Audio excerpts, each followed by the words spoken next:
peut avoir des élections à Goma et Bukavu. Est-ce que vous le paraphrasez?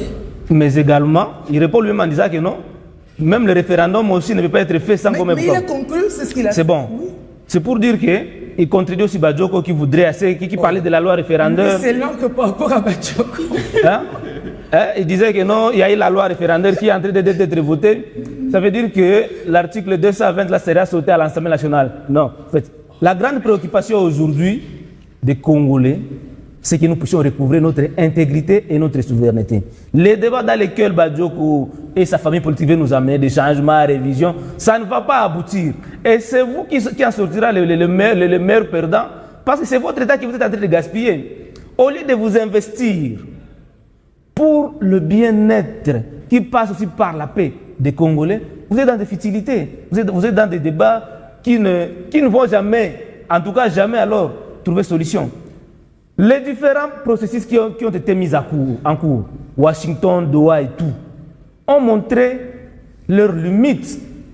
À ce point que, aujourd'hui, ceux qui étaient considérés comme des rebelles, pas des rebelles, mais des terroristes, hier, vous êtes avec ces gens-là sur la table. Et c'est pourquoi nous avions toujours appelé à ce que le gouvernement prenne conscience et revenir sur la résolution 2773. Que cette résolution soit activée pour que les RDF et les M23 puissent se retirer sur nos territoires, afin qu'en 2028, nous puissions avoir les élections et que le président Tshisekedi puisse partir en bonne et due forme. L'alternance soit pacifique. Le départ de Tshisekedi au pouvoir ne devrait pas, ou bien ne doit pas occasionner le bain de sang dans notre pays. Voyez, comme Kabila était parti, c'est de la même façon aussi que tout Congolais souhaiterait que Tshisekedi parte pour que Tshisekedi puisse faire bénéficier à celui qui viendra après lui de son expérience. Aujourd'hui, Tshisekedi ne bénéficie pas de l'expérience de Kabila parce que Kabila a fui le pays. Et ça, tout républicain doit le regretter. Oui, doit le regretter. Je salue en tout cas la réflexion de M. Ekomana, qui a tout dit. Qui a tout dit. Eh ben, on ne doit pas prendre le peuple pour des idiots, pour des cons. Oui.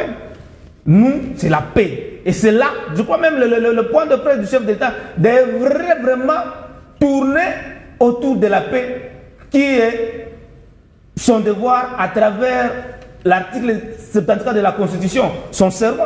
Sécuriser les Congolais leurs biens, sécuriser nos frontières et tout ce qui va avec. Mais aujourd'hui, est-ce que nous y sommes?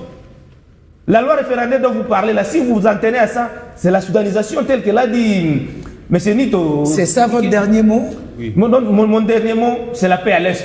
Ah, ok. C'est la paix à l'Est. Et avant 2028, nous devons y arriver. Merci beaucoup.